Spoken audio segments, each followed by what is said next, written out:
Hey everybody, happy Wax on Wednesdays. This week I'm doing a little bit of cold wax collage on one of my cyanotype prints. And if you've ever had a print come out where you just didn't like everything about the print, you like certain areas maybe, and maybe something has a flaw in it somewhere in the print. In this case, it's along all of the edges. I have some bleed there at the edges that is not desirable, and also a tear up at the left hand corner there in the paper, and I certainly couldn't mat and frame that with the tear there and with a few of the other things going on. So I'm going to mount this on a smaller panel, and that's a great way to sort of recompose your piece, recompose your print and your composition.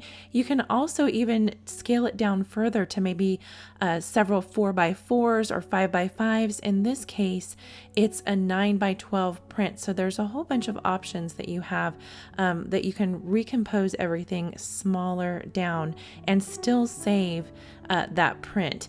And here I'm just adding some archival bookbinders glue. If there's anything that you want to see that I'm using in any Wax on Wednesdays video, there's always a link below the video that will take you right to the blog post on sherryreplogel.com for that week that lists all of the supplies and tools that I'm using every single week.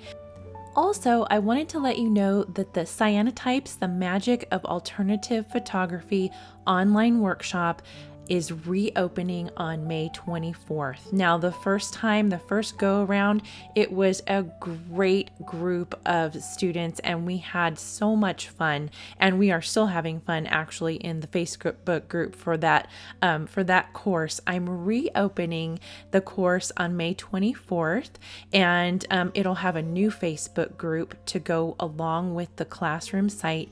All of my classes are pre-recorded, and so that you can refer to the video content or the classroom content for as long as you want, whenever you like, and whenever you have that important creating time.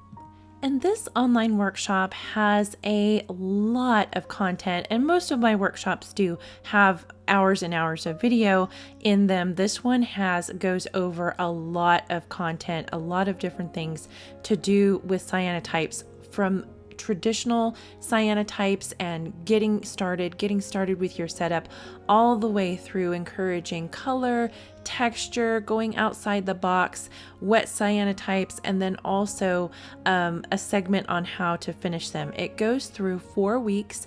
I post every single Monday. You'll have a module to go through, and then after the 4 weeks, you have the content for as long as you like. And you can go back and do certain projects, or refer to different segments or videos. Everything's broken down real easy, so you can go back and refer to just the projects that you want to do that week when you have the creative time.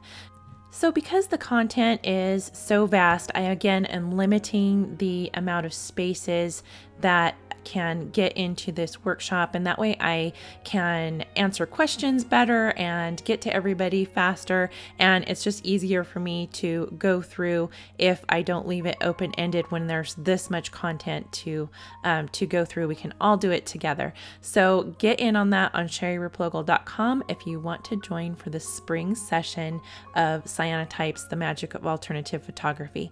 So I hope that you enjoy this cold wax collage as a way of finishing your cyanotypes. It's really fun to add collage to these pieces, to these prints, and an archival acid-free tissue is just perfect for that. This is just some handwritten scroll that I did myself, but you can certainly do other things with that, or stamp on the tissue, or add color that way. It's a great way to finish your cyanotypes. So I hope that you have a lot of fun with this, and we will see you next week. Happy creating!